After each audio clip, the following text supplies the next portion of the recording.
The Sixers expect to win this year. That was a quote, I think, from Tobias Harris. But are they going to win? Can the Sixers fill that void that the Phillies' end of their season just created in the pit of our stomach? We got a jam-packed Sixers preview show today. Sean Barnard, Justin Crosby. We got all the writers coming in here to talk today. Trending in the AM on Philadelphia Sports Network. We start in 30 seconds.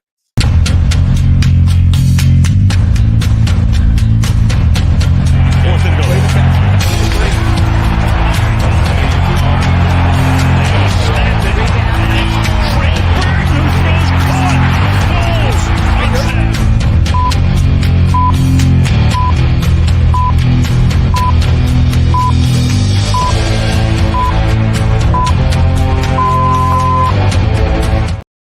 And a very good morning, everybody, and welcome to Trending in the AM right here on Philadelphia Sports Network. We're live. You know the drill. Like, share, subscribe, follow. It's free to do it. It does not cost a penny for you to support this show, and tell everybody to come watch Trending in the AM right here on Philadelphia Sports Network. I am your host, Phil Stiefel, as always. We got a jam-packed show as we get set for Sixers basketball and the kickoff of the NBA season.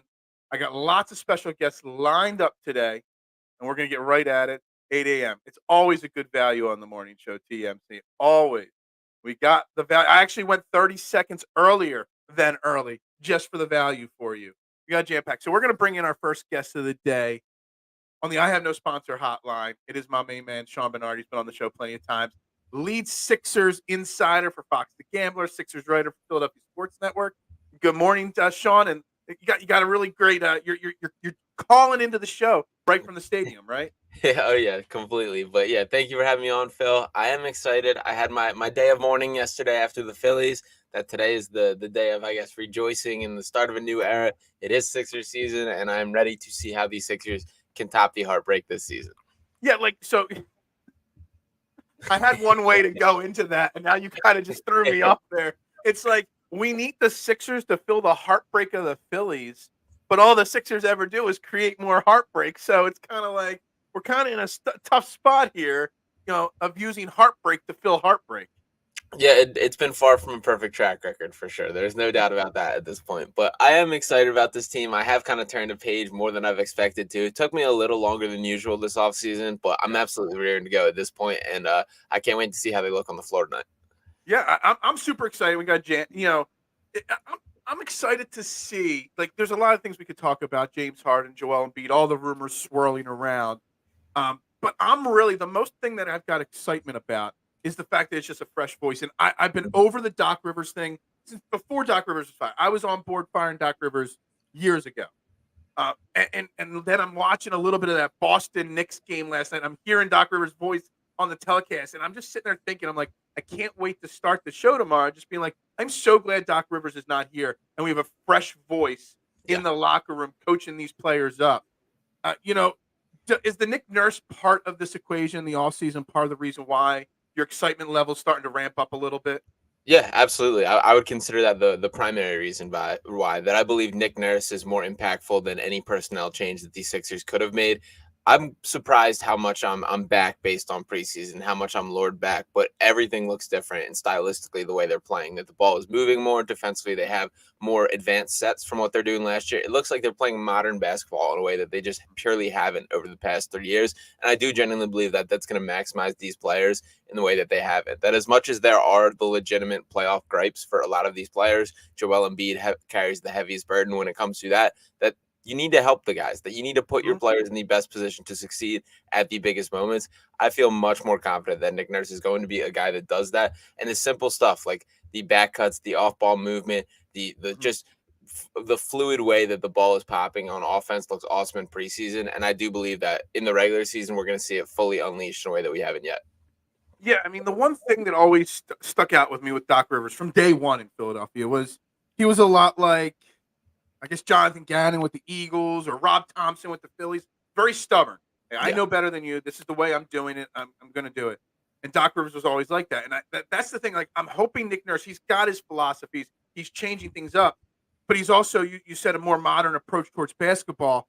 To me, that makes me feel like he's going to be more flexible and more open to, all right, well, this isn't working. Maybe we'll try this. is Nick Nurse the kind of guy that's going to, using the football term, make halftime adjustments throughout this season? Yeah, I think he absolutely is. And one of the things I think is interesting when comparing Nick Nurse and Doc Rivers is these are two guys with very impressive basketball resumes. But for Doc Rivers specifically, he's been a dude who obviously played in the NBA and then has been an NBA coach for decades now. As much as that's impressive and great, I think it's more valuable to have a track record like Nick Nurse, who's a guy who's coached in England, coached at the G League, who's had all these different storylines and situations and run into situations such as like, all of a sudden my top two players just got called up to the NBA. I got to figure out how to run an offense. So having to go through those situations as an upcoming, as opposed to just kind of having the same team year in and year out or same opportunity at the same level like Doc Rivers, I do think that it is helpful. And I think that helps grow your basketball mind, expand kind of your ability to adapt to situations. And he's shown that at the highest level, that there's plenty, I think, can be juiced out of a lot of these guys that we were unable to see. And I do think that we're going to see a lot more innovation this season, which to me is very exciting. All right, we'll get back to that in 1 second. I just got to, put up a couple comments here. I can't get the Phillies logo off the screen. It is a background I use when I have guests, and I don't have time mid-show to change that. Yes, PJ Tucker is still a Sixer. And why is James Harden still here? I think that's the thing. We'll get to that too as well. But sticking with Nick Nurse for a second, you're talking about all these different players and stuff like that. Who do you think the Nick Nurse, fresh voice, not the new system, the fresh voice and the fresh way of doing things, who do you think it's going to benefit the most out of this team right now? The surprising answer that I'm going to lead with is DeAnthony Melton. That I think DeAnthony Melton is going to be a guy. I think a lot of people look at Melton as kind of a veteran that is what he is. I don't believe that to be the case. No. He's still 24, 25 years old, still growing, still developing, and is coming off one of his best seasons last year. He's shown some flashes in the preseason. It looks like they're putting more responsibility on his plate, and I do believe that he can deliver on that. I think Tyrese Maxey is also a guy that's going to take another leap forward this year, especially with the Harden situation. That's pretty dependent on what his opportunity looks like. But I do believe that he can step up. And Joel Embiid, as well as Paul Reed's a guy that kind of fits the Nick Nurse archetype of players that he tends to like. So there's a lot of guys that are going to benefit from him. I think those are probably the top four that I would throw out in Maxey, Melton, Paul Reed, and Joel Embiid. But all around, I think guys are going to be positively impacted. What about the DeAnthony Melton thing? Because I'm right on board. I was so excited when we traded for him before last season. I think I had you on the show at the beginning of the season. I'm like, it's going to be the steal of the off season right there. And he had he had a very good season, his best season last year. But I felt like there was so much untapped potential there with him still last season. First and foremost, with the whole James Harden situation hanging over, is Melton going to be starting tonight opposite of Tyrese Maxey? Yeah. Are you confident that that's the right move? Because we did see last year that he was better at times coming off the bench versus his time starting. Like, he definitely seemed to fit that bench role last year, and I agree he's going to be starting, but is that the right role for him at this point? Has he developed enough to be able to do that? Yeah, I think until there's a better alternative and until there's a solution to the James Harden deal and we kind of have a look at the complete roster, I think DeAnthony Melton is that guy. That he was the sixth man, the fringe starter all last year, that there were plenty of games that he was in the starting lineup. I think he's in a perfect position to do that. There's also a very cool kind of dynamic between Melton and Maxey, that they have a pretty strong relationship and they play off each other very well on the court as well. So I do think he's ready. I think they're putting more of a playmaking responsibility on his plate, which I'm curious to see what it looks like. He's not a guy that jumps off the page as having advanced playmaking instincts to me, but he does, for the most part, make the right basketball decision and is capable when put in the right spots. So I do think he's ready for the moment, and I think that he is going to even build off a very strong performance last year. Yeah, so what do you think the Nick Nurse rotation? Obviously, we'll have, if Melton's starting, you got Melton, Maxey, you got Embiid, you got Tucker probably starting still in Harris. What's the rest of the rotation? How do you feel Nick Nurse will handle this rotation? Because it's got to be different than last year. Obviously, you've got the new pieces in Pat Beverly and Kelly Oubre, and you've got Paul Reed, possibly not just the backup center, maybe a backup four. However that is going to go. You got Springer, who's at the back end of the rotation, but is impressed in camp and in spring preseason games. How do you think Nick Nurse is going to go with the rotation? Yeah, I'll start by saying one of the things I'm most excited about is I do think it's going to look different based on the matchup and on a night-by-night basis. Okay. That Kelly Oubre is not going to be always the first guy, has to be the first guy off. Yeah, I don't expect that this season, which to me is refreshing. And Kelly Oubre is probably the biggest X factor in that. Is I think there's going to be nights where he's going to play 35 minutes and nights where he probably doesn't see the floor at all. And he is that type of player where that's the right move. That there will be nights where Kelly is going to be very effective. I'm very excited by the addition of Kelly Oubre. That I think he's the most true wing this team has had in years, and probably the best scoring punch that this team has had since Lou Williams off the bench. So I do think there's a ton of positive to bring there, but he's not a guy that's perfect for every matchup either. So you will have to rein him in when he is kind of doing a little too much Kelly Oubre on the court. But I do think he's going to be primarily the sixth man and first guy off the bench. Patrick Beverley is also a guy that I think is going to have a variable minute count that I think that especially in the James Harden uncertainty, he's going to see a bump up to start the season. And I do think that he's a good defensive complement to a guy like Tyrese Maxey, who has his somewhat downfalls on the defensive end. I do think he's improved more than he gets credit in that area, but I think Pat Bev is probably the seventh man that I would consider. And Paul Reed, I think you nailed it, that we're absolutely going to see Paul Reed and Joel Embiid minutes on the floor together this year. I'm excited to see what that looks like, and I really think it could work from the standpoint of let Paul Reed do all the grunt work, all the hustle work, and allow Joel Embiid to be a scorer, be the offensive engine, and still be this shot blocking presence on the defensive end. I'm buying the stock on Embiid defensively this year. That's probably the top 8 that I think will roll, and then beyond that, I think we're going to get a night by night case that I think Springer will have. Do you think Springer will have a regular, like last year we were all calling for Springer throughout, the season to get more opportunities, and he never got those opportunities because of Doc Rivers. Do you think Nick Nurse is going to give him plenty of opportunities to at least show what he could do? And I don't want to say a regular spot in the rotation, but I'm hoping that Nick Nurse gives him the opportunity not to be a 10 out of 15 DMP coach's decision just because he's the back end of the guy. We need to actually see what he's capable of doing on the floor. Yeah, I think plenty is probably a little strong for how much opportunity to get, but I do think he will get his. And something I think that should be kept in mind with Jaden Springer is everyone's path through the NBA is different. That this kid is just turning 21, that think about there's rookies that are older than him that came out of the draft last year. So the Sixers knew he was a project piece. This is the year where we can start to judge what he looks like as a player. He's got the physical tools. He looks like he's taking a stride forward and has developed. Defensively, he's absolutely ready. So there's going to be nights where he absolutely plays a key role. And I do think that he's a guy that if he plays strong early on in the season, that role can grow into something very stable. But we'll see how he looks once he gets that opportunity. Yeah, K1 saying, can't have too much Kelly Oubre. I'll die on that hill. Look, Yeah. Kelly Oubre to me is a slightly different version, but we've been calling for the Sixers at the trade deadline for 20 years in a row to trade for Jordan Clarkson because we've needed that, bench, scoring pop. Kelly Oubre is the perfect bench piece for us because he's just going to come out and get buckets. And yeah, he's going to have his bad nights, but we haven't had a guy. And so that's been our problem. That's why certain guys have had to play such big minutes, downstretch. They just don't have anybody coming off the bench, and Oubre is that. I do obviously all this talk about rotation and players' minutes and all. It's all kind of up in the air because of obviously the James Harden situation. Mm-hmm. Obviously, yesterday, he tried to show up to the Sixers facility to get on the plane to go to Milwaukee, and they're saying no. There's so much. A James Harden question in an interview could go in 100 different directions. I'm just gonna leave it very open ended. What's up with James Harden? Yeah, I mean, I don't even know how else to. I don't know what direction to take talking James Harden because it's a train wreck. It's a bigger train wreck than the Phillies, honestly, at this point. It is. It's kind of like the ominous cloud hanging over this organization right now. That if there was no James Harden piece, I'd very much be all in excited about this team. I do think the Sixers are doing a nice job of trying to keep things separate, make sure he's not doing any internal damage, and really trying to determine what his intentions are when returning to the team. That he was away from the team for 10 days. There's a ton of rumors flying around, a couple reports of him dealing with family issues and things like that. Obviously, that is relevant to the situation, but there's still the handling of the situation, which can be critiqued regardless. That the first time he left the facility, there was no knowledge or told to the organization of why he was gone. So that does change things as well from the perspective.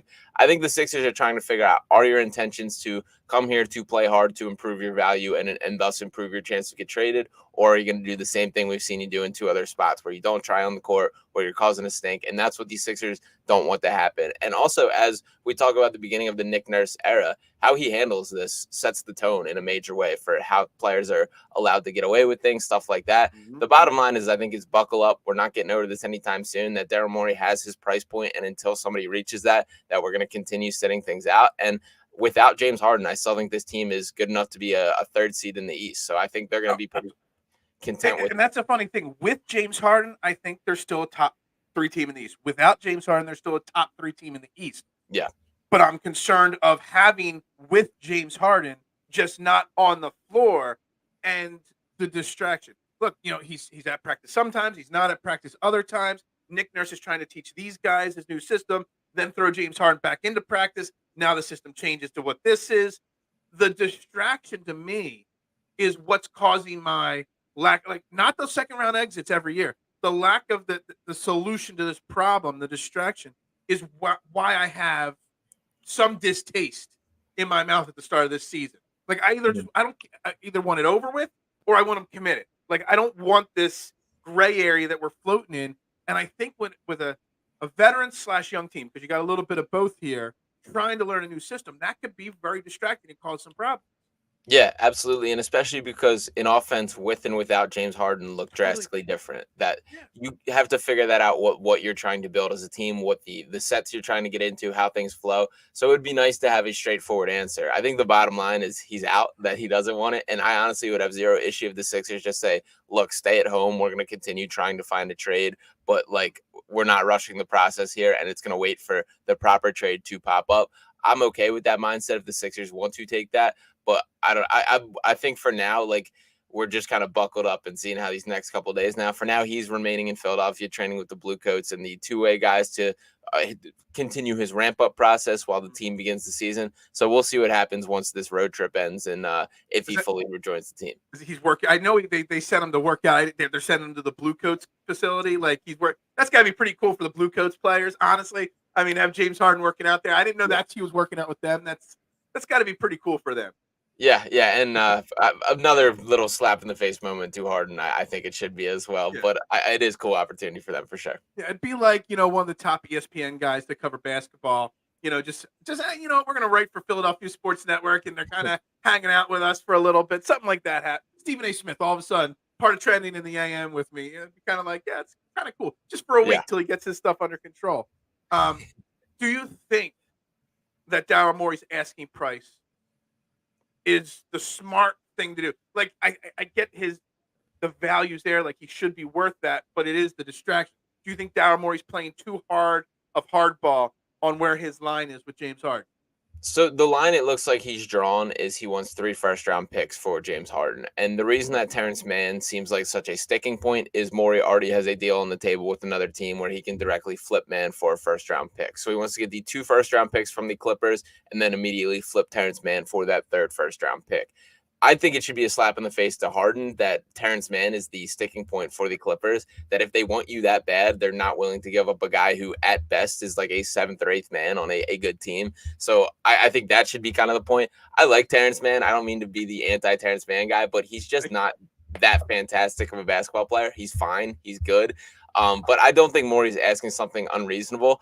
And I also, as you look around the NBA, we're in day 1 of the season, and the Bulls are already flaming out and having arguments in their locker room that really what Morey's kind of banking on is either a team underperforms or overperforms and gets desperate through the start of the season. And then all of a sudden there's a market. And then all of a sudden there is stuff to bid against. So that's kind of what he's waiting on. We're at a tough point in the season for there to be much of a trade market. So I think situationally it has not worked out the best, but I don't have an issue with Morey drawing the lines that he is. You're not talking to the wrong person. You're talking to the right person on Terrence Mann. Like, to me, like I don't even know if he's got a secondary deal to flip Mann for a first-round pick.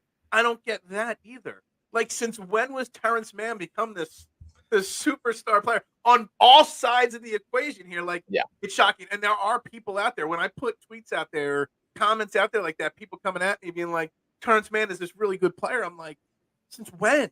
Yeah, like I don't get this Terrence Mann situation whatsoever.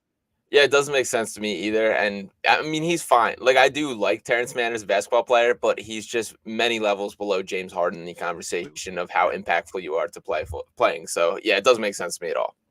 It doesn't. All right. So the next part of this whole equation as we get kicked off here is Joel Embiid. Um, Obviously, there's a lot of trade rumors floating around with Joel. Not trade rumors, conversations being had by media because Joel Embiid has not requested a trade. Right. Joel Embiid and the Knicks and the Sixers have not talked physically about the trade. This is just other reporters, other media people in other cities throwing stuff out there for content to stir the pot. So it's still all about Joel Embiid. And Yeah. my first question on Joel Embiid is how can he follow up his MVP campaign and change the narrative? Because the narrative is still great player, can't get past the second round. How does he change the narrative this year, and how does he follow up that campaign?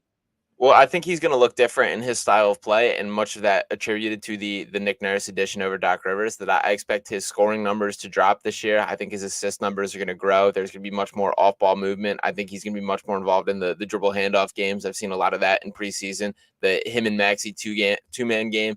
As much as Nikola Jokic has obviously grown as a passer and can make some super high level passes, he kind of got his intro into growing as a passer by just having these dribble handoff kind of situations, which basically turn into very easy assists for the big man. So I think Joel Embiid is going to be used in a similar role, that he's going to be looking for cutters in a different way. I would say playmaking is the biggest leap I expect him to take this season. And I think statistically it may look like a little regression. I don't see him eclipsing 30 points again this season, but I do think that as far as growing as a player, impactful to winning, I think playmaking and defensively are the two areas I expect him to take leaps this year. We want to get to salary cap structure in consideration. I don't even understand. No, I'm not worried about breaking down the CPA unless you want to give them a quick 2-second thing here. The Sixers have no money, so I do know the Sixers have no money, K1 whatsoever. I'll give the brief overview for what's changed, which has made it more confusing, is they've added layers to the salary cap to where it's not as straightforward. The NBA has always been pretty malleable with a soft cap as far as finding ways around it with things like bird rights and other little, I guess, ways where you can manipulate things. But they kind of have put in the closest thing to a hard cap that we've seen the NBA have with these tax lines. So instead of it being like a set number and then you can go above to sign your players and stuff like that, there's now these layers for different tax rates that you're going to get and things like that is, I guess, the simplest way I can put it. But it is, I would say, the most complicated salary cap across sports for sure. All right. So, I got about 5 more minutes of your time here. So we'll wrap up with your general. You said that you think this Sixers team is still a top 3 team in the Eastern Conference. What is the X factor that has to happen for that to come true? Number one, I'm saying, what is Tyrese Maxey's ceiling exactly? I still have not decided myself. I think there's a real chance we're looking at an all-star season from Tyrese Maxey. To me, the biggest difference with Tyrese Maxey and his growth is him realizing how good he is. That I felt like last year there was a lot of moments where he deferred to Joel Embiid and James Harden, which is obviously understandable that these are 2 MVP caliber players and super high level, some of the greatest players to play. But it's now Tyrese Maxey time that I think it starts to click of, I'm actually that dude. I can go get my own shots. I can dribble past anyone. I can pull up in front of anyone. And can he be a point guard? That's one of the looming questions of the season that I think very much impacts what you're looking for in a James Harden return. Is Maxey a guy that can grow in and be a guy capable of running the offense? We don't know the answers to these questions yet. So I am excited to see truly what he is this year. And for me, that's probably the biggest X factor, both for this season and in the long run. Yeah, I mean, so how do you? Because I saw that too. That when Doc Rivers would do his rotations last year, he always had Tobias and James Harden on the floor and Joel Embiid and Tyrese Maxey. And I always said that Tyrese Maxey should have been playing with Tobias Harris when they were splitting up the stars, so that because he did struggle, he would always defer to the bigger names. Mm-hmm. How do you teach somebody? How do you tell somebody Tyrese Maxey? You got this. You could do this. Yeah. Don't defer. You are the man. You are the scoring option here on this team. How's Nick Nurse going to handle pushing him harder or further to build that confidence up? I think the clean slate helps of Nurse being a new voice coming in and having this new system, kind of tossing him the keys in a way that has not been the case before. That I think since Maxey's been in Philadelphia, he's been a little overshadowed by when he got here. It was Ben Simmons, then it was James Harden. These are high-level ball handlers and guys that are all-star type players that you want to have the ball in their hand and be the guys running the offense. So we haven't really seen what is it when Tyrese Maxey is fairly running the show. We've seen it for a game here and a game there, and there's been some really positive results. But I think having that stability from the start of the season and having that game plan in place, that's the best way to instill confidence. Is there's no more this question of you're competing against this big guy or you're this in the pecking order. That is now kind of your show to run. And especially while Harden remains away from the team, I think that's kind of the case. So it's all these guys inflating his confidence. And to me, it's going to prove itself on the court. And does the Nick Nurse factor here and Tyrese Maxey taking off, they get to the 3rd seed? Do you think that the Nick Nurse factor here is enough that, depending on how situations play out, that they can finally break this second round curse? Like you say they're a top 3 team in the East. Are they getting out of the second round this year? I'll wait till the Harden trade return to give my ultimate answer here. That's kind of the asterisk that I think is regard to all questions here. But like I said at the beginning of the show, I do think the Nick Nurse addition is more impactful than any personnel change they could have made. So I am optimistic. And he's a guy who's proven it in the playoffs as well. Unlike the Doc Rivers championship, which was decades ago, Nick Nurse won in the 21st century. That we saw him in his first season with the Raptors win a championship. He has that kind of playoff instinct and ability to make those changes on the fly. So I am hopeful for sure. Do you think that the return on a James Harden deal, whether it's man gets traded, whatever, the other pieces, does it really matter? Like this team, as constructed right now, with just James Harden sitting, is that good enough to get out of the second round of the playoffs? Yeah, I think the value in it is allow James Harden to sit and figure out like what's the ideal complementary piece to Tyrese Maxey and Joel Embiid. That those are the two centerpieces. And for Maxey specifically, it's back to does there need to be an additional playmaker added? Is he enough as a playmaker? And we just need kind of another scorer, another shooter around him. So I think those are the questions that they're looking at for the first couple games of the season is what is an ideal return? But I do think that there is a chance where there's just 1 or 2 pieces away that you add it to the mix and it is a championship level team. So I think it's a lot the Sixers are a lot closer than people are giving them credit. Yeah, I also think, and yes, we'll get to the defensively in a minute as I wrap up here with Sean. It's not like the Eastern Conference. Obviously Boston and Milwaukee are 1-2. They're the class. Mm-hmm. But there isn't really another team in the Eastern Conference that's that much better. There might be a few that are on par or just below the Sixers, but it's not like there's 4 or 5 Boston Celtics teams in the Eastern Conference you're playing with. It's still a wide open conference from 3 on down.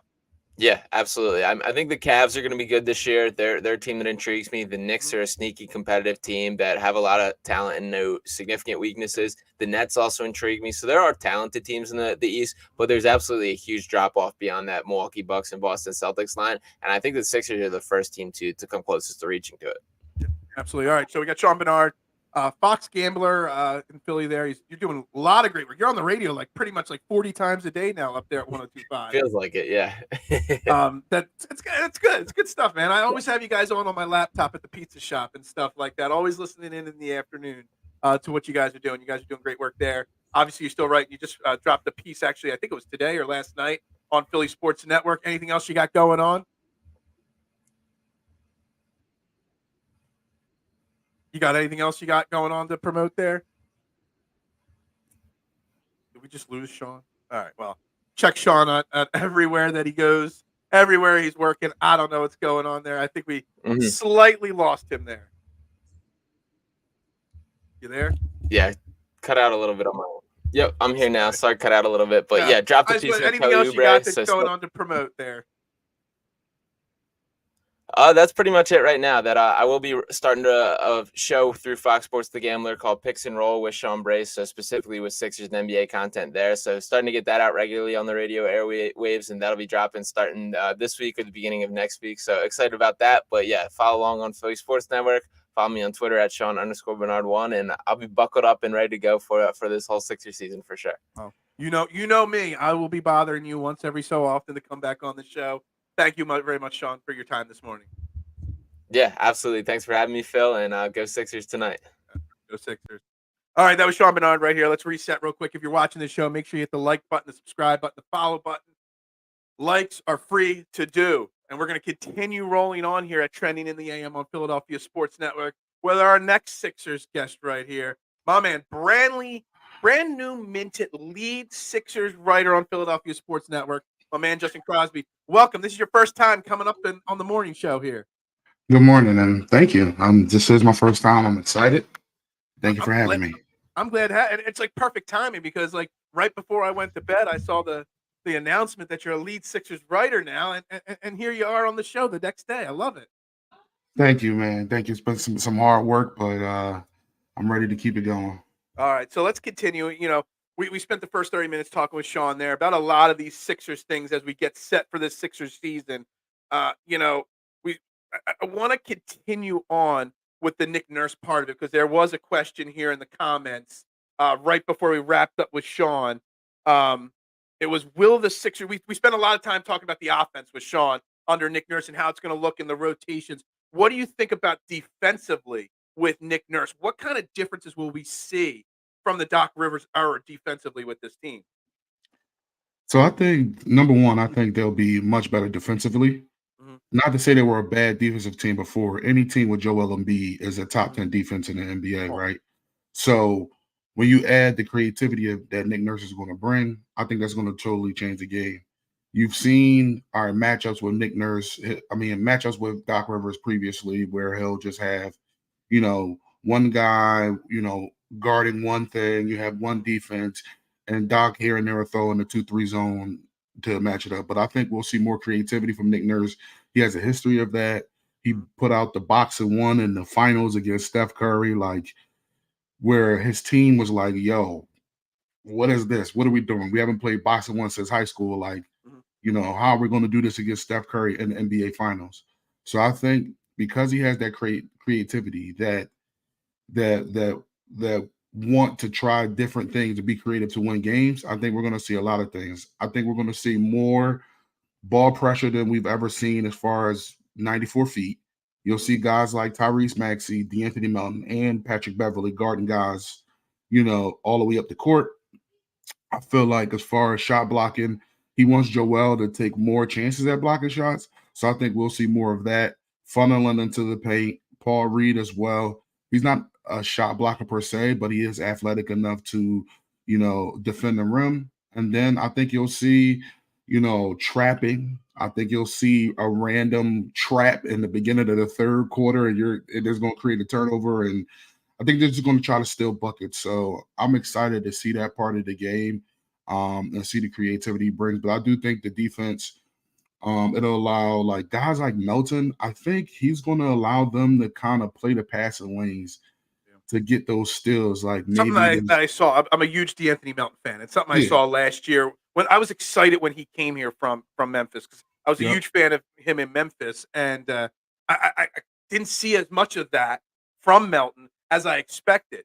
But you bring up Joel Embiid, and I was talking with Sean there before, and we were talking offensively speaking with Joel Embiid, and we both are in agreement that maybe Joel Embiid's going to not take a step back offensively, but he's not going to be the sole focal point of the offense.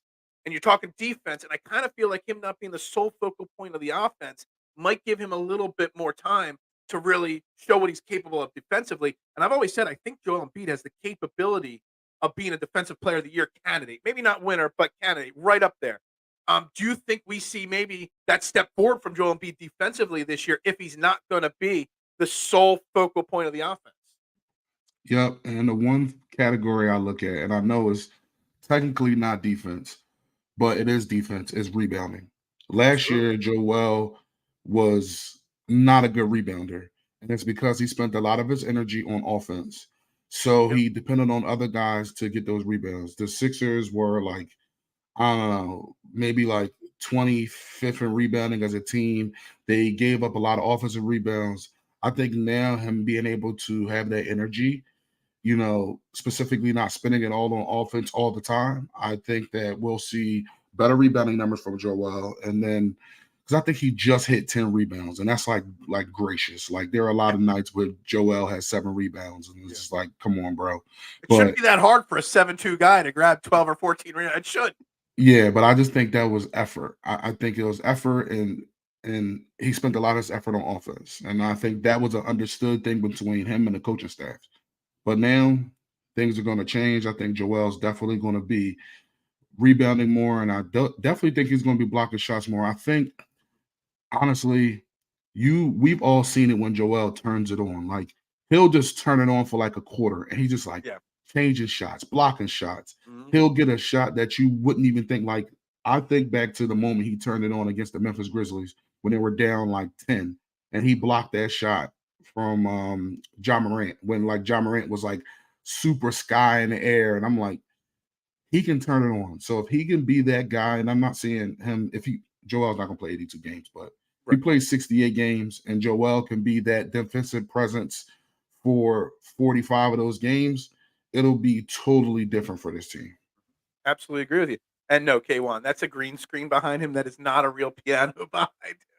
I don't know, Justin. You don't look like a piano player. I ain't gonna lie. I am not. It is definitely definitely green screen. Anyway, you're talking a lot about Nick Nurse's style and stuff like that. Um, and we're moving on from Doc Rivers. We're getting to Nick Nurse, and something I didn't get to ask Sean, so I'm going to ask you this: is that it's so interesting or so weird, how many sly comments we've had from this team hyping up Nick Nurse, but in reality, they're really digs at Doc Rivers. But do you think that, the last thing I asked Sean was, can they get out of the second round? And we were talking about it. Do you really think that simply just having Nick Nurse over Doc Rivers is going to make that big of a difference in just not just the play on the court, but the locker room, the overall vibe, the feeling of this team? Is it making that much of an improvement? See, I think it's twofold. I think that Doc was a quote unquote players coach. That's why he didn't practice a lot, stuff like that, right? But Mhm. in my head, I think that Nurse has been known to be like a hard ass. So it's like I want to see how the locker room, works with that as far as the coaching. But I do think that the strategies and it relating to winning will definitely change how this team views. Doc clearly was a stagnant coach, and Mhm. he's been the same way Mhm. his whole entire coaching career. And he thinks that what's worked in 2008 and 2012 is going to work now, and it doesn't. And I think because Nurse has that staff, like if you look at his staff, they're a bunch of guys from everywhere. He's basically taken a bunch of opinions and he's putting them together to win around the margins, right? You can't win every game with stagnant pick and roll. So let's put our heads together, look at how each guy can help us win, and let's win around the margins. And that's being creative. And I think that's the difference. Now, I'm not saying they're gonna get out the second round, but I do think that there's a difference in how they'll approach each game. I think you'll see in a 7-game series something different from Nick Nurse every Mhm. game. We've seen it against the Sixers.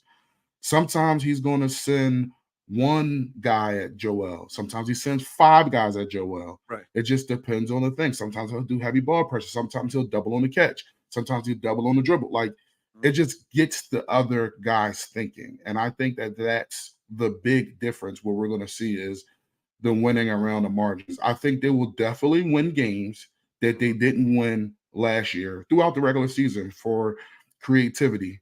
But I do think that we as fans and those of us covering the team should expect some early lumps because of the changes in the defensive offense. Right. Yeah. That's the thing. Like I see a lot of people say, "Give me your win prediction for this team." I'm like, it might not be as high as we expect because there are going to be growing pains at first. Not counting the James Harden drama that's overhanging, there are still growing pains with this team with a new coach and a new style and figuring out how to play without James Harden or a star point guard. So it's hard to predict as long as the team's healthy and there at the end, whether they're the 3 seat, like Sean said, the 4 seat, whatever it may be. As long as they're there at the playoffs and healthy, then that's when we've seen it the last few years.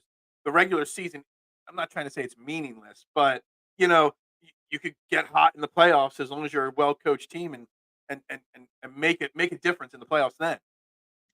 I agree. And I, I truly think, and maybe this is just a fool in me, but I'm thinking that like these guys are going to somehow fly under the radar all year Mhm. and win like 50 games, 52 games somehow, and wind up, being the 4 seed or something like that. And then next thing you know, they're in a second round matchup against Boston again. And the difference is going to be coaching, in my opinion. Like last year, we saw Boston's coach, Joe Mazzulla, the guy isn't the best coach. And he's relying on the elite talent that they have. and they barely scathed in like their way out of the second round last year. They shouldn't have beaten the Sixers. But I think, again, those coaching differences. But I do think they'll have, 50 wins, 52 wins. They're going to be flying under the radar. The only reason they won't be flying under the radar is because James Harden drama, whether he's there or he's not. And on top of that, the play of Tyrese Maxey. If Tyrese is playing the way that we think he can play, he'll be playing at an all-star level. Don't know if he'll be one, but he'll be playing at an all-star level, and that'll be the talk. So I think, that's what we should be expecting from a team. Everybody wants to talk about Tyrese Maxey. Everyone wants to talk about Harden.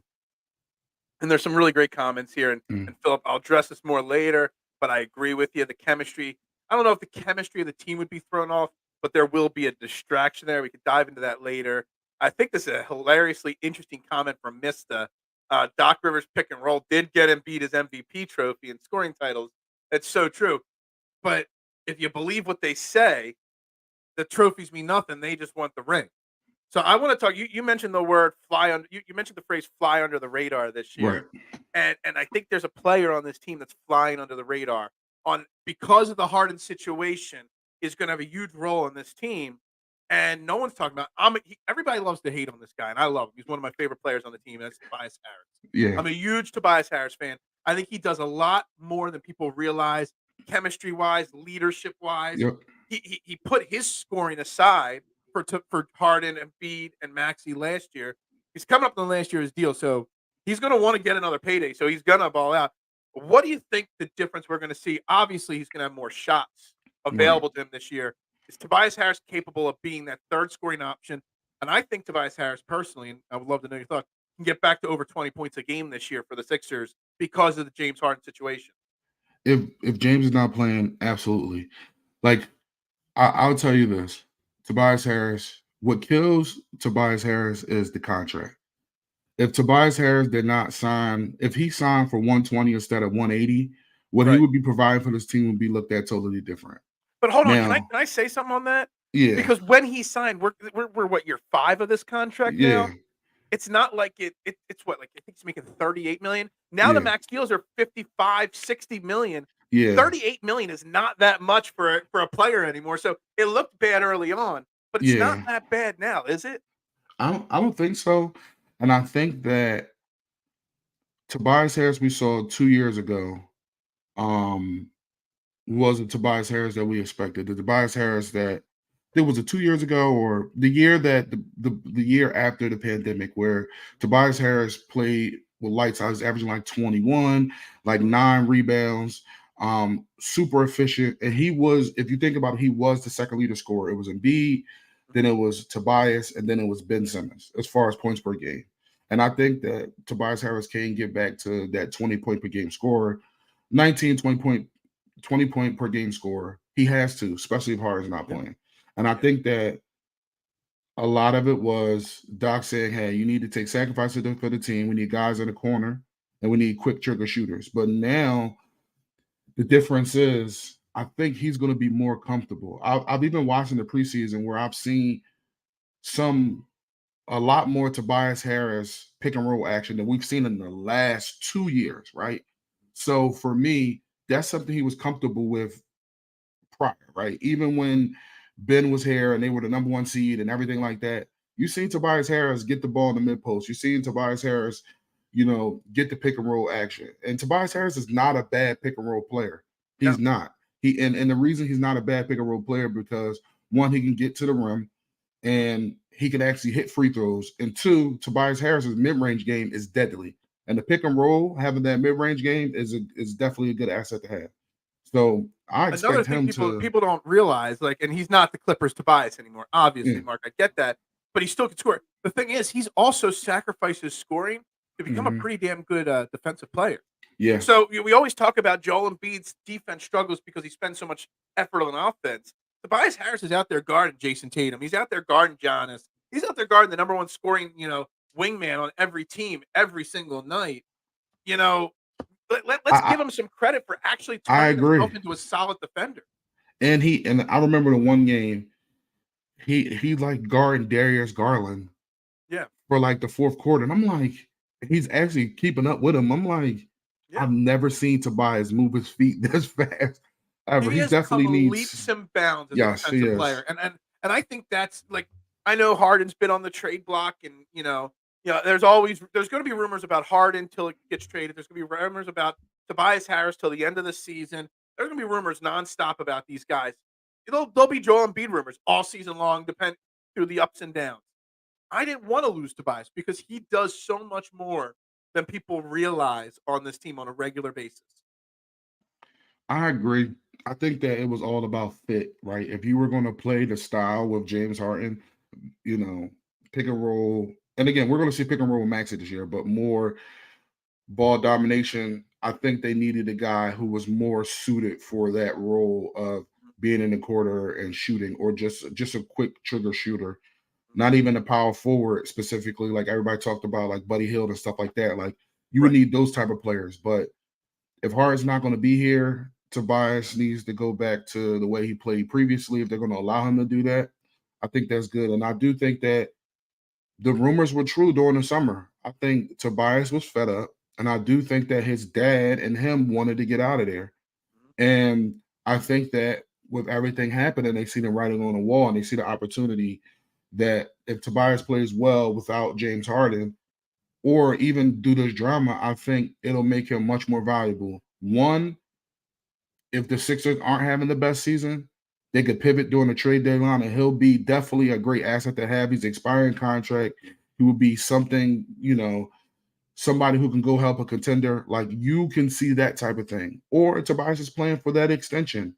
And be honest with you, like if Tobias returned to the Sixers, I wouldn't be mad at a 4-year, I would say four, maybe four is too much, but maybe 3-year, $60 million deal for Tobias to re-sign with the Sixers, right? Because he means so much to the organization for the last 5 years. You got to think about it. And I had this conversation with Zach and the rest of the team. If you look at free agent acquisitions in Sixers history, Tobias is probably the number one guy. If you really look at it, I mean, you could count like Moses Malone and stuff like whatever. Sorry, I'm an old guy. I'm thinking Moses Malone here, But I'm thinking in recent history, right? Like the last 20 years. Mm-hmm. And no, he wasn't the superstar that everybody wanted him to be, but he's been very consistent. Absolutely. And that's what you need from those type of guys. And I didn't know if you were a Tobias supporter or not. So I'm glad when I brought up Tobias, we were on the same page. Otherwise, we would have been fighting here today. Yeah, no, I'm a Tobias supporter. Now he does kill me when he's wide open for three and he pump fakes and passes it back. And it's like, bro, just shoot the ball. He does need to have a better trigger. And he needs to be better. The whole team, to Mitch's comment, the whole team needs to be better in the bigger moments. Obviously, just like the Phillies lose Game 6 and Game 7, the Sixers lose Game 6 and Game 7. In the playoffs, the whole team needs to be bigger in those moments.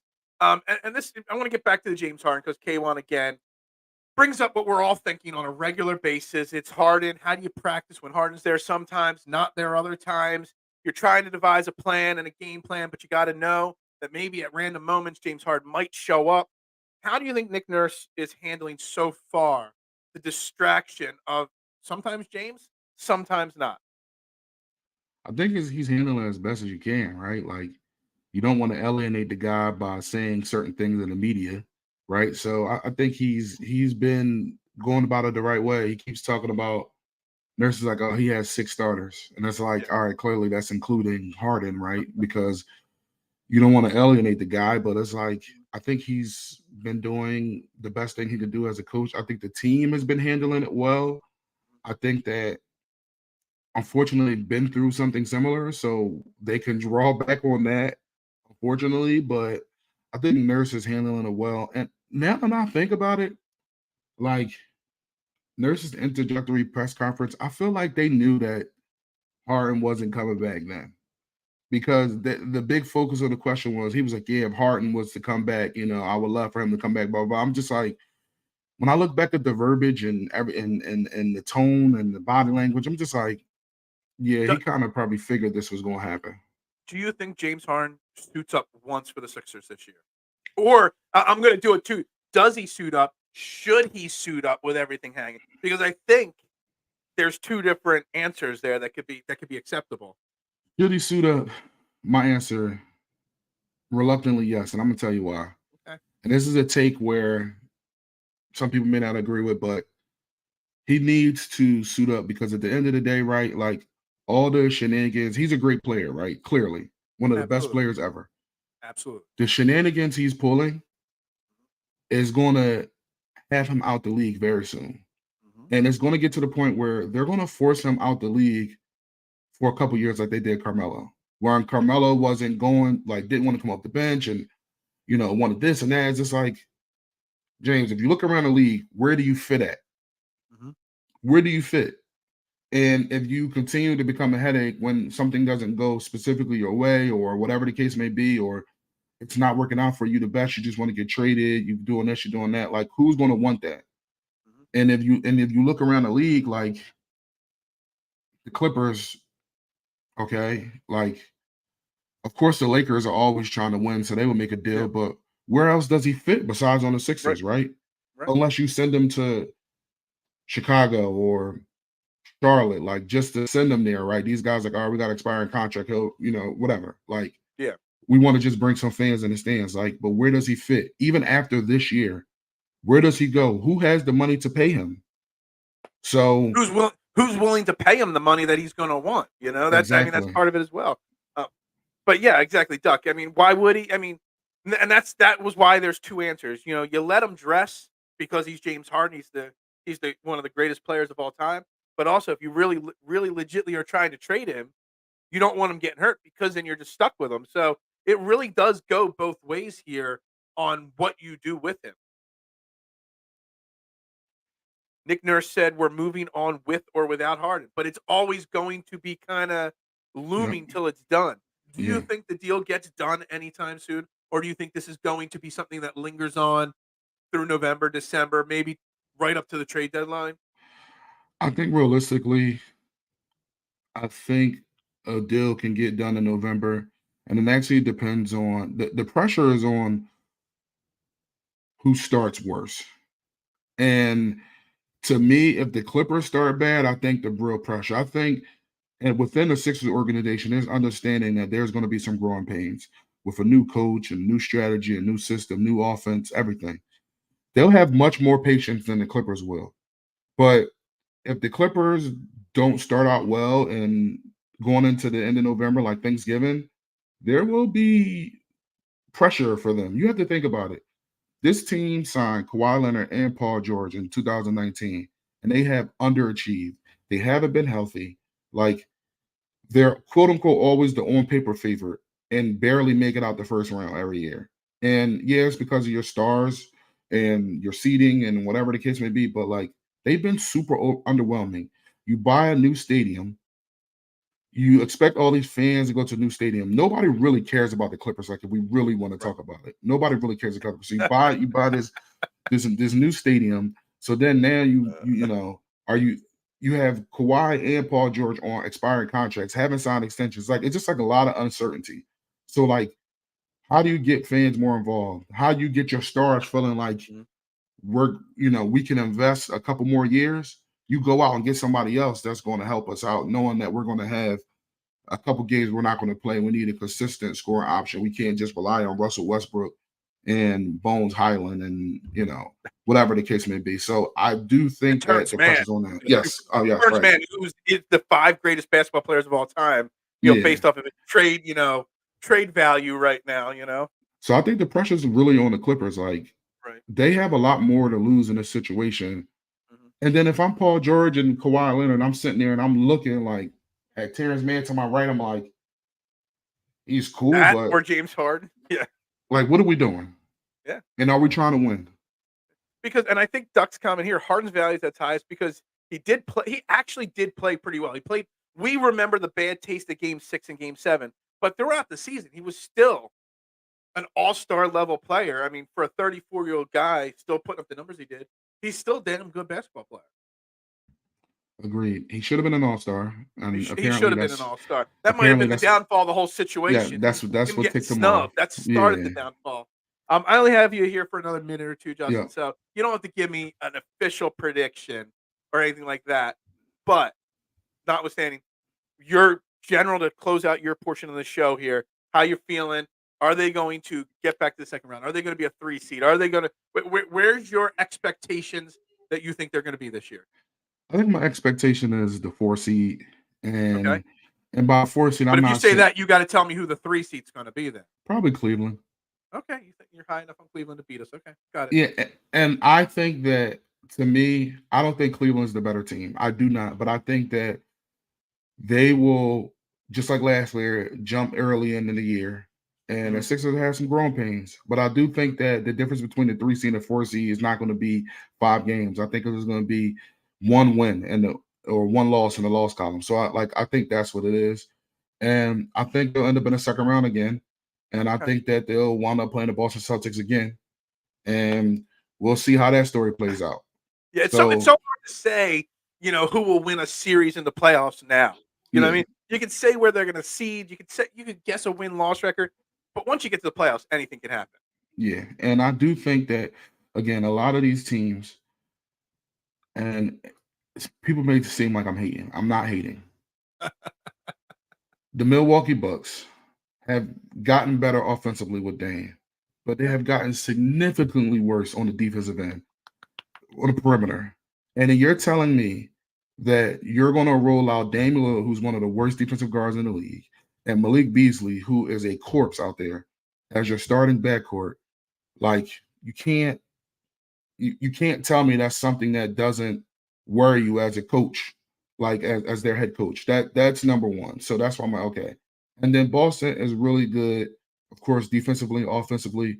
But at the end of the day, I think that you never know what happens. The Sixers should have won last year, and the coaching could be the difference. So we'll see.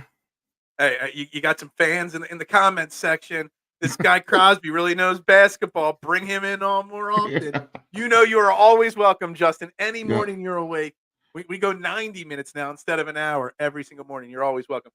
The appreciate new it. lead Sixers writer for Philadelphia Sports Network, Justin Crosby. Do you got any articles dropping on the website today or tomorrow? Yep, got some rotation stuff going on, and then I actually have a side note of what will the Phillies do after their collapse? So The Phillies. some I'm trying to stay away from the Phillies today. Like I'm trying to fill that void that's in my stomach with Sixers basketball today. yeah, that's why I got coming up. But thank you for All having right, me on cool. this morning. Yeah, Justin Crosby, everybody. Make sure you check out his articles on Philadelphia Sports Network. Thank you very much for your time. We'll get back to Yeah, the comments in a section, everybody. yeah. But Justin, have a great day and go Sixers. You too. Thank you. Thanks.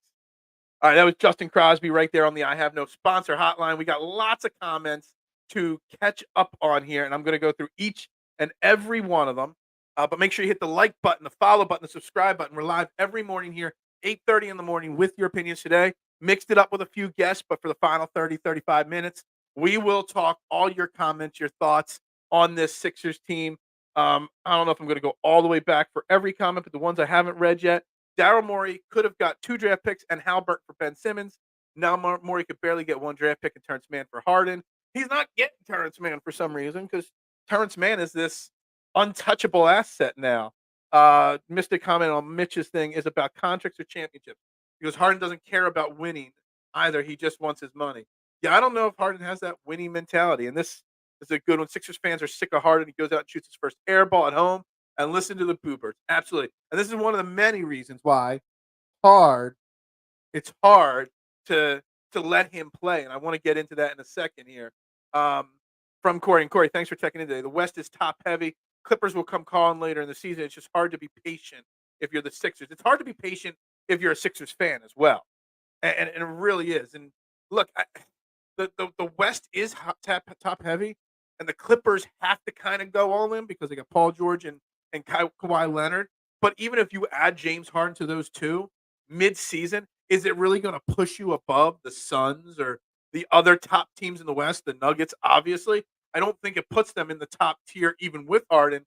But I hope they come calling. I hope they come calling fast. And obviously, everybody sees the news out of Chicago of Levine and DeRozan and already having a closed door locker room meeting after one game. He's the Mozart of basketball analysts. Man, Justin Crosby is getting some love in the comments section. Hey, I have invited Corey, him on the show plenty of times. It's not easy to get guests to come on at 8:30 in the morning. It's not. It's not. This is not the mainstream radio channels. If WIP called Justin, he would come on in a heartbeat. Can't always make time for little old me. I'm just kidding. I love Justin. He does a great job writing and well deserved getting promoted to lead Sixers writer. After the way the Nuggets dominated the Lakers on Wednesday night, maybe the Clippers realize they better add Harden if they have a shot again now in the West. They need to add Harden just to be a top 4 seed in the West at this point now, Steph. It's the Nuggets. The Nuggets are I know the Nuggets came under fire for talking about they have a dynasty already, even though they only won 1 title. But that Nuggets team, Jokic is the best player in the NBA. I hate to say it, but it's the truth. And, they're so well coached, they're so well built. Every piece fits of the puzzle. It's going to be hard for anybody to come out of the West outside of them. I still have a knot in my stomach from Game 7. Duck, you are not alone. I watched stupid TV all night last night. I tried to watch nothing. I had the Celtics game on the background just to hear Doc Rivers suck as an announcer. But we need to say tonight, 7:30, first tip of the season for the Sixers, and it's time to fill that void as best as we can. And I think I'm intrigued to watch games early in the season because of the Nick Nurse part of the equation, because of the James Harden situation lingering, because every night, whether he plays or doesn't play, which he probably won't play, and why would you play him? You risk him getting hurt, and then his value dropping even more. But it's always going to be a conversation. You never know. And it wouldn't shock me if he just showed up and started playing at some point. It wouldn't. And that would bring another level of intrigue. It's not that I'm hyped for the Sixers season because I think they're going to win a title. I'm intrigued by the Sixers season because I have no idea how this Sixers season plays out. And that's what's intriguing to me. It could go. I still think they're one of the 3 or 4 best teams in the East. I think they're still slightly better than the Cavaliers. The Cavaliers haven't proven anything to me yet. And Donovan Mitchell is a great player, but I don't think he's all that. But we still got Joel Embiid, the reigning MVP. We still got budding superstar Tyrese Maxey. We've still got Tobias Harris. DeAnthony Melton should see a uptick in his level. And Kelly Oubre off the bench is going to be a big deal for this team going on. Love the thumbs up. Make sure you hit that like. Only 10 likes on YouTube. What is going on today? Trending the AM. Likes are needed to help the algorithm. We got 4 on Facebook, 10 on YouTube. Hit that like button. Hit that share button. I greatly appreciate it. That wasn't the comment I was trying to put up. With a player like Harden, you have to get him in sooner than later. It takes time. Look, and Duck, and this is something here that I don't have the stats in front of me, but I had looked this up a few years ago, and no team has ever added, I don't believe, an all-star future NBA player, an all-star future Hall of Fame player mid-season and won a title. It just doesn't happen because it takes time to integrate superstars into a team, into a lineup, change everything you're doing. Everything changes when you change a superstar player into a team. So the Clippers, if they want a chance with Harden, they should have done it already. And again, if Terrence Mann is the sticking point, and Sean Barnard, our first guest of this show, brought up that Daryl Morey has a secondary trade in place to move Terrence Mann for another draft pick after we acquire him, it's still like everything is lingering. And because of the Harden situation lingering, you got Joel Embiid stuff lingering. And I didn't really get into it with the guests because I didn't have time. But obviously, you got these Knicks rumors, and you still have Furkan Korkmaz. Don't forget, you got Furkan Korkmaz. Furkan Korkmaz is not going to get minutes tonight. I'm just going to say it. I'd be shocked if he played tonight.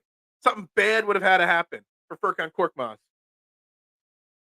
to get minutes. Furkan Korkmaz, first off, I get crushed by my wife every time I criticize him because she thinks he's good looking. 2, Furkan Korkmaz is here until James Harden gets traded. And then Furkan Korkmaz could be part of any James Harden trade or any secondary trade because of his contract. It's a expiring contract. I think it's only got like $5 or $7 million this year.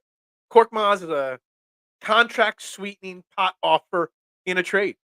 So I wouldn't expect Furkan Korkmaz to do anything. And I know you were talking sarcastically, but there are people that like Furkan. He's the Turkish MJ. He plays with the swagger of MJ, but he's yet just Furkan Korkmaz. And I love it and I hate it. Wouldn't shock me if he hits a game-winning 3, but on the flip side of the equation, he can also go 0 for 25 in a heartbeat. She has good taste. She loves his shoe choices as well. He's always got bright shoes on, all the time. There were a lot of great comments while we had guests. I want to see if I could try to find some of these ones that I missed here earlier on. Where are there was a couple that stuck out here that I wanted to get back to. I think we touched on this a little bit. This will still go down as one of the biggest misses here. Did you guys see what Tyler Halliburton did last night with the Pacers? They put up over 140 points. He had a double-double, was very effective. Halliburton is one of the great young players in this league, and to think that he could have been a Sixer is very, very frustrating. And yeah, Tobias Harris is the highest-paid player without an All-Star appearance. Tobias Harris is going to have a huge season this year, guys. I'm just going to say it right now. He's going to have a huge season for the Sixers. He's going to have to have a huge season for the Sixers, offensively speaking. I don't think people realize, I brought it up, how great defensively Tobias Harris has become. He's not an all-defensive player. He's not one of the 5 best defensive players in the league, but he's not a liability on defense. And he's your best guy at guarding 3s and 4s. So, Net Nurse said we're moving on with or without Harden. But it's still going to be a question every single day. Are you going to have Harden today, or are you not going to have Harden today? It's something like, I just don't want lingering. Do you like Tobias at the 3 or the 4? Nick Nurse is still, you basically have 2 3.5s. You got Tobias Harris and you got PJ Tucker. So it depends on matchups defensively. It depends on matchups offensively. Then you're going to have Paul Reed play in the 4 sometimes. So then Tobias slides to the 3. There's lots going there. I honestly would still consider PJ Tucker coming off the bench, especially if Paul Reed at some point figures out how to play the 4. If Paul Reed actually can shoot, and it's another one of those comments, the slight digs at Doc Rivers that Paul Reed can shoot. He just was never given the opportunity. So we'll see how the Paul Reed situation unfolds. Flyers play Minnesota tonight, and the Flyers are currently the second highest amount of wins in Philadelphia right now of the active team. I love it. They're playing good. You can't win friends with Sixers. You can't win friends with Sixers. I don't understand that.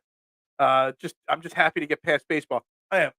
I'm still in a baseball Sixers or a baseball Phillies hangover, and yes, I might be trying to fill the void a little bit with some Sixers basketball. Yes, I will be watching the game at 7:30 tonight. Yes, I will cheer, live tweet, do all the things I always do. But still, there's this little sinking feeling still in my gut about this Phillies team, and it's so frustrating. I don't want to talk Phillies, but then you got the Taiwan Walker situation, him liking tweets criticizing the manager. The turmoil is it's one day after the loss, and the turmoil in at the bank is already starting to happen. Bills lose to the Bucks. I'm done. Yeah, Bills home against the Bucks tonight. I think the Bills are 9.5-point favorites. The Bills will win tonight. If they don't, that's a train wreck. But I would not take the points. I would take the Buccaneers plus 9.5. It'll be a closer game. But the home team always has a massive advantage on Thursday Night Football. So the Bills should win. If the Bills don't win, it's a much bigger loss than people will realize for sure. Does PSN have a Flyers? We have Eric Reese is one of the lead guys. I know he's always down there. They have a whole team covering the Flyers. They have Flyers reporters. They have Union reporters. They have gambling reporters, Sixers, Phillies, Eagles. They got so much coverage on the Philadelphia Sports Network site. I can't even read all the articles that get pumped out there on a daily basis because there's so many of them. So you should be checking out the Philadelphia Sports Network website, phillysportsnetwork.com. On a daily basis, they have a newsletter that you can subscribe to. So definitely a lot of great content on the Philly Sports website. I've had some of the Flyers reporters on in the past. Eric doesn't really have time in the mornings because of his work schedule. But for the rest of it, I've had a few of them on in the past last year. It's just when you talk Flyers, the algorithm drops really quickly. They offering huge contracts to play overseas. If there wasn't so much going on with wars and stuff, I mean, the Saudis are trying to start a basketball league just like they started a golf league. The Saudis would pay James Harden $800 million probably just to come play in their league. And he would probably take it because James Harden is all about the money. He really is. He really, really is. I really wish Phillies were not out too. Was looking forward to the series. Yeah, and now I'm not going to watch one pitch of the World Series. Blame it on the algorithm. Yeah, I blame everything. The algorithm sucks today. Got 11 likes now. Got like 10 people watching. We've had some huge days this week and some awful days this week with the show viewership and algorithm wise. But hey, it is what it is. We'll get back to Eagles football and building the algorithm tomorrow. Um, but Joel Embiid, I want to touch on Joel Embiid a little bit, and the Knicks rumors or stories, because I don't think the New York Knicks rumors are actually rumors. They're just stories. That's what they are. They are guys from New York. They're media members from other cities that are stirring the pot, creating controversy, creating talk where there is none. Has Joel Embiid asked out yet? No. Have the Knicks called Daryl Morey and said, "This is what we're offering you"? No. The RJ Barrett, Julius Randle, 3 first-round draft pick thing is just something some keyboard warrior created and said, the ESPN NBA trade machine says this works, so it works. And this is what's going to happen. And it's not. Now, will Joel Embiid ever ask out in Philadelphia and want out of the city? Sure, it may happen. It hasn't happened yet. Has Joel Embiid maybe put some pressure on the Sixers front office to resolve this James Harden situation sooner rather than later? Maybe.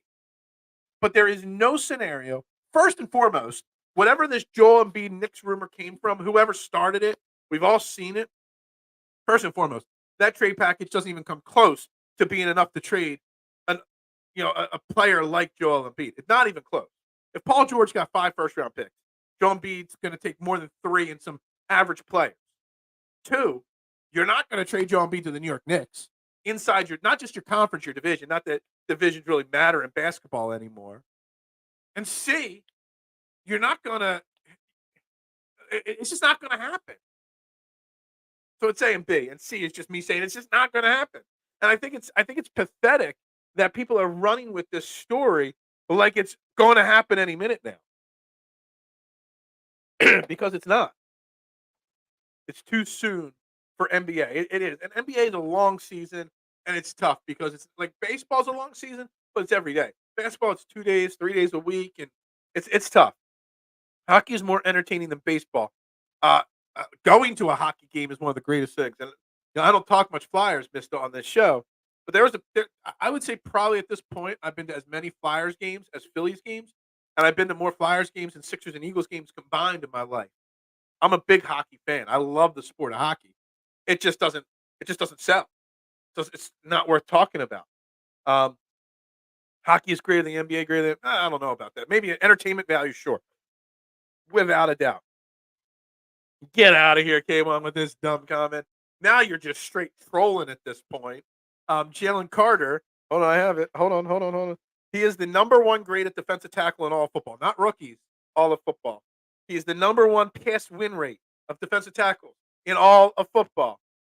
22.2% pass win rate, 91.3 grade. I don't even know what this is. It's pass rush productivity per snap. Never heard of that analytic stat. He's number 1 in that. All defensive tackles. Not Aaron Donald, but Jalen Carter. Carter Hart is very good. I still would have considered trading him for the right package since we are in a rebuilding stage. But Carter Hart is a great goaltender. Great face of the Flyers right now. Hockey is terrible. Hockey is terrible at promoting. It's horrible at getting the fans behind it. Now in Philly, mad chatter, up to the last year or so, it doesn't matter how bad the Flyers are. The loyal Flyers fan base, my whole lifetime, 80s, 90s, early 2000s, didn't matter how bad they were, they always sold out the Wells Fargo Center. And there were always sellouts on season tickets. But the last few years have really soured a lot of the Flyers fan base and, hurt them there. But across the country, it's very, very hard to promote. It's also a sport that's not played by kids, so they don't latch onto the players. More kids probably play soccer now than and lacrosse and field hockey than hockey. So it's tough, and it is 100% accurate. It's one of his more accurate statements ever. It's just poorly promoted. It's the advertising is just terrible. Pay players less, make the game more accessible. Duh. NBA has lost control of salary structure. Players are way too entitled. I don't disagree with you on this. I don't at all. And I've said it before. The players control the league or the teams and not the league. And I'm kind of glad that Dame Lillard didn't get traded to the Miami Dolphins because it would have been a bad image. And they fined him for saying he only wanted to play in Miami too. Like the way these players control these teams in these leagues, it makes it not fun anymore at all. I mean, we've already joked about it on this show. Joel Embiid signed up to play for Team USA in the Olympics just because we're going to have two max slot contracts, and he's going to be rubbing elbows with the other stars and being like, "Yo, come join me, come force your way to play with me. We'll win a title." Can't watch the NBA or it's tough. Like especially come playoff time, it's great. But I love the Sabres in 2010 so much. Who was their goalie back then? They did the Buffalo Sabres. Or I'm thinking a different team up north that had a great goalie. I don't even remember. Um, if the Flyers had a star player like Lindros or Lemieux, I would definitely be locked in. Yeah, but the Flyers are in rebuilding stage right now, so they don't obviously. Um, the whole entire organization as a whole been a struggle for a while, but they're playing good hockey through the first 5-6 games. Um, through the early 2000s, dude, like in '08 when we went to the playoffs, deep run the playoffs Stanley Cup. I went to like 10 playoff games in one season. I used to go all the time, and we beat a lot of teams around. We just couldn't win a cup. They haven't had that superstar, but they're a scrappy young team. They are, and maybe one of these players become a star, and then you got the Russian kid coming over in a year or so. The Flyers are in the right direction right now. I just hope Tortorella is here long enough because he is a good coach. It's the thing with hockey coaches; they just bounce around too much. You never have a hockey coach stay for 10 or 15 years. You just don't. Um, Hopefully, Torts is here for when this young kid comes over from Russia. And hope he's the real deal too. I wonder if the news site had NBA. Wink, wink, Phil. What news site? I get cable. That site for streaming. Yes, they do have NHL as well. The streaming site I sent you, they do. Call it the LeBron effect. The NBA players. Yeah, absolutely. There's a LeBron effect to it. I don't hate on LeBron as much as other people do. I get what he is. He's just got his way of doing it, but he's the least of my problems in the NBA, LeBron. I actually still thoroughly enjoy watching him play basketball, honestly. I was always taught at a very young age, K1, you don't have to like every player. You can have your enemies on other teams and stuff like that. But when you see an all-time great playing during your era, you need to watch and appreciate because you just don't know if there'll ever be somebody like him again. That's why I didn't cheer for Michael Jordan and the Bulls, but I respected getting to watch him. I hated Tom Brady, but I respected watching him because I don't know if we'll ever see a quarterback like Tom Brady again. In all sports, there is that one or two players. Mario Lemieux in hockey is one of them. Peter Forsberg in hockey, another one. In the NBA, LeBron. I mean, and even James Harden to an extent. Some of the greatest players of all time. How often are they coming around like that? So, you know, I respect it. Ryan Miller. Didn't he play for Team USA? Didn't he have like a really big Olympics or World Cup or something like that for Team USA? I remember him. Yeah, I remember the name now. Yeah, he was the goalie for Team USA, and they lost in the gold medal game, I think, that year. I forget exactly how that went. Flyers were very good back then. Yes, they were. I was just referring to LeBron's effect on player control. No, and I agree. I agree. I get what you're saying. But has he really? He hasn't. He might have set a tone a while back on it, but he really hasn't been a problem with this lately. Some other stars are big. I think James Harden, Dame Lillard, some of these other guys have gone a little overboard compared to LeBron and how he's done things. Harden wouldn't be pulling this if not for LeBron. What about LeBron has done that though? Has LeBron ever held out? Has LeBron ever said no? I won't play there. I'm going to sit out till I get my demands. LeBron left Cleveland to play for the Miami Heat. He didn't hold out or anything like that. He didn't skip out on the end of his contract. James Harden is under contract and refusing to play. Dame Lillard was under contract, refusing to play for Portland if they didn't trade him. So I think it's a little different. I don't think LeBron has ever forced his way to one city and one city only. When he was that free agent, when he was younger, He's like, he even took visits with the Sixers back then when he was a free agent. So I don't want to say that LeBron set the tone because LeBron's never said, I don't like it here. I don't want to play here. Trade me to this team and this team only or else. A lot of other players have, but not him. But LeBron wrestled control from GMs and owners. Explain it. Explain yourself on that. I want to understand where you're coming from on this. Yeah, Ryan Miller was the goalie in 2010, and they lost the gold medal to Canada. That's right. 2010, that's 13 years ago. That's really digging deep into that brain for some hockey knowledge from me, and it takes a little while for that to come back. NBA or MLB was neck and neck with the NFL in the 90s. Absolutely. It was America's pastime. It's not anymore. It's definitely much, much different now than it was back then. It's football, then all the other sports. Checking and fighting is cool, but when the Flyers play a good team, they look outclassed and silly. The Flyers aren't supposed to be great, though, at this point. That's the difference. The Flyers are not like I'm surprised the Flyers have 3 wins already. Like, that's the thing. I'm taking my talents to South Beach and Chris Bosh with me. That was unprecedented. Okay, so and this is something that we don't have a lot of people watching right now, so we could dive into this. It's fine. I'm not worried about the algorithm right now, K1. What LeBron did by joining and building that super team there was nothing wrong with it. What was wrong with it and what rubs people the wrong way is the fact that he hosted an hour-long broadcast to make the announcement.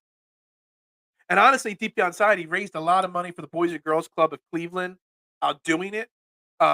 If he just would have let Chris Broussard or, Adrian Wojnarowski break the news through a tweet, no one would have had problems with it. Or a lot less people would have had problems with it. Cleveland would have still been pissed off. It's just the manner he went about doing it. But honestly, he was a free agent. He had the right.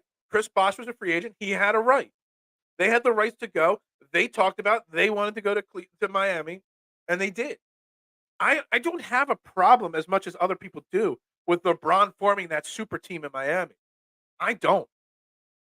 Because free agency is the right to decide where you want to play. It wasn't like he was still under contract with Cleveland saying, I'm not playing here this year. Trade me to Miami because that's what I want to do. There's a big difference between contracted players forcing their way to a team versus free agents telling the world that they want to play one place. There's 2 totally different ends of the equation there.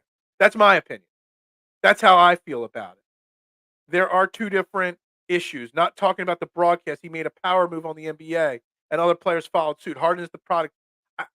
How did he make a power move being a free agent and choosing to play with Dwayne Wade and Chris Bosh? That's just him fulfilling his right as a free agent. I think there's a difference between making James Harden's power move is that he's under contract to play for the Sixers, and he's sort of refusing to play for the Sixers. Dame Lillard was under contract with Portland, and he refused to play for Portland this upcoming year. That's a power move. LeBron James saying, I'm a free agent. I'm not coming back, Cleveland. I'm going down the turnpike or going down 95 to Miami. That's his right. I think there's 2 totally different things. And I'm not sure. I think LeBron gets a little too much hate on the going to Miami thing for what it was. And honestly, I know you're saying it's totally different with the TV show and stuff like that, the broadcast. But I firmly believe that the perception is different because of that. And if he didn't do that, you would be thinking differently. That's just my opinion. Contracted players will play where the team can trade them.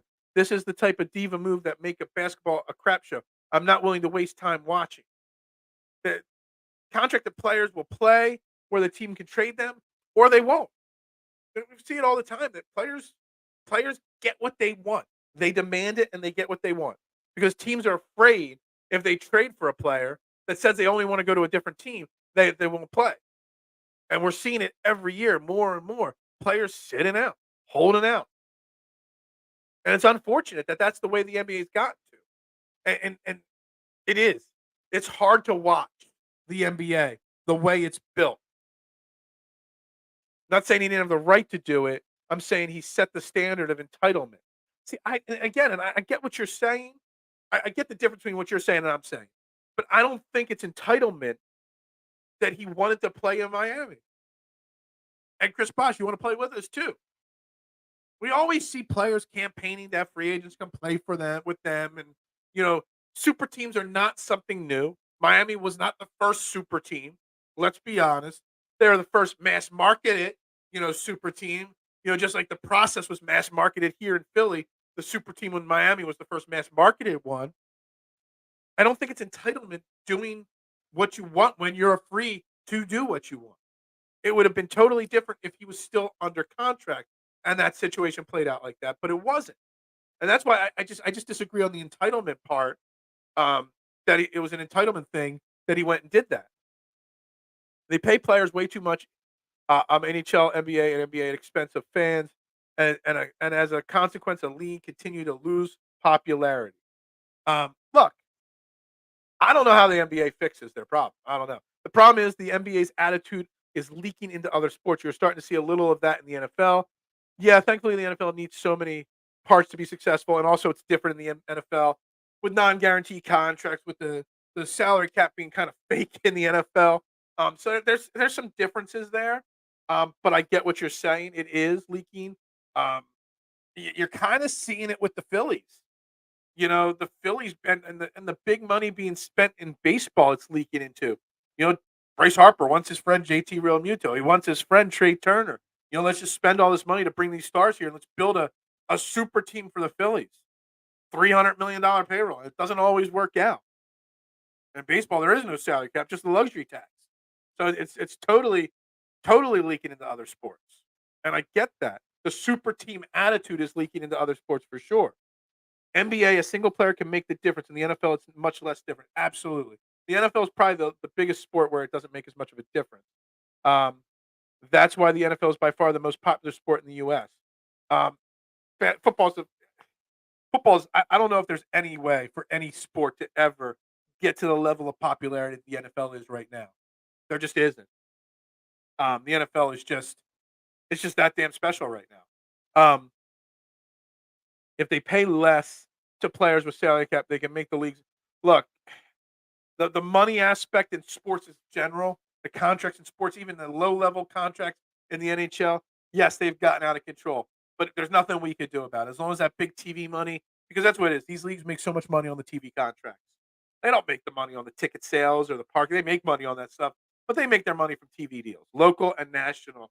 And as long as NFL on Fox still pays $10 billion trillion to air the games, and Amazon's putting out hundreds of millions, billions of dollars to steal Thursday night football, it's always going to be this kind of problem. It's never going to get any better. There's no way. There's no end in sight on the way the money is going to go in sports. It just is. The way to catch up TV. Yeah. So anyway, I got to start the wrap up process here on the show. Train the aim. Look, we got Sixers tonight, Bucks. I don't think the Sixers win. And I'm not going to live day to day on the Sixers. Like, I'm not going to have my emotions go up and go down every Sixers game like in years past. I'm going into the Sixers season very open minded. Yes, the James Harden situation is looming. The Joel Embiid situation is there. I'm going to be watching with an open mind tonight. And if they lose, we'll touch on the game tomorrow morning. We'll talk a lot of Eagles football and get set for Washington on Sunday tomorrow. But we'll touch on the Sixers game tomorrow. I'm going to be just looking for details. How'd this go, that go? And I agree with, I think it was Justin said early in the show that Milwaukee thinks they got so much better getting Dame Lillard, but they're just about the same. So I'd be interesting to see how they hang offensively with a team like Milwaukee that could put up 140 points with no problem. The teams make money on the tickets, concessions, and parking. That's why they are so expensive. They also make a lot more money on the revenue split on all those TV deals. Let's be honest. There's billions and billions of dollars coming in the league and going into those owners' pockets on those TV deals. Josh Allen, please don't be terrible. I got the Bills winning tonight over the Bucks. It's going to be a low-scoring game, something like 27-21, 24-20, something like that. That's how I got the game going tonight. There's no way the Eagles or any organization should get 100% of concessions and parking. Absolutely spot on. Why we have to pay for their stadiums, I have no idea. Anyway, we're going to wrap this up. Great show today. Algorithm wasn't great, but, we did what we did. We had a lot of fun talking Sixers. Look, I got the Sixers losing tonight in a close game, but we'll see how it goes. Open mind. I got the Sixers right around the 3-4 seed as well. I don't have them getting to 50 wins, but they're going to win 45 to 50 wins this year. Somewhere in that range. That's my thoughts. Owners could make parking free and still make tons of dough. Absolutely. They can fix the parking lot so you can get out of the parking lot. I wouldn't mind paying $30, $50 for parking if I can get out of the parking lot in 20 minutes, not 2 hours. Some of the money from parking session comes back to the city and state to make up a little bit. Yeah, it does, but still, this is it right here. It's greed. There's so much greed in league. That's why I don't spend money on going to too many games. I don't go to many sporting events because I'm not spending that kind of money on a regular basis. Anyway, trending in the AM right here on Philadelphia Sports Network. We're locking it up for the day. Great show, everybody. Make sure you hit that like button. We only got 11 likes on YouTube. What the hell is wrong with you people? Likes are free. Shares are free. Subscribes are free. Everybody have a great day. We'll be back tomorrow. Back to football. Back to talking Eagles, Washington. Back to talking a little bit of everything on a daily basis. Back with your comments and concerns tomorrow. Everybody have a great day. Hold on. More comments rolling in. James Harden doesn't increase ticket sales. Why pay him big money? He fills the seats. Thank you very much, K1. It was a good show today. Great. I got to shout out my guests one more time. Sean Barnard, Sean_Barnard1, Fox Philly the Gambler, and Philadelphia Sports Network. Justin Crosby, new Sixers lead writer for Philadelphia Sports Network. Check out all their work on social media. I greatly appreciate it. I meant to say some of that should come back, but the Eagles don't. Temple has to pay $1 million a year to play at the Link. That money should come back too. Yeah. Everybody have a great day. Go Sixers. Brotherly love. Let's get a win tonight to start the season off right. Back tomorrow with Eagles Talk. For Philadelphia Sports Network, I'm Phil Stiefel. Have a great day. We'll talk to you tomorrow, guys.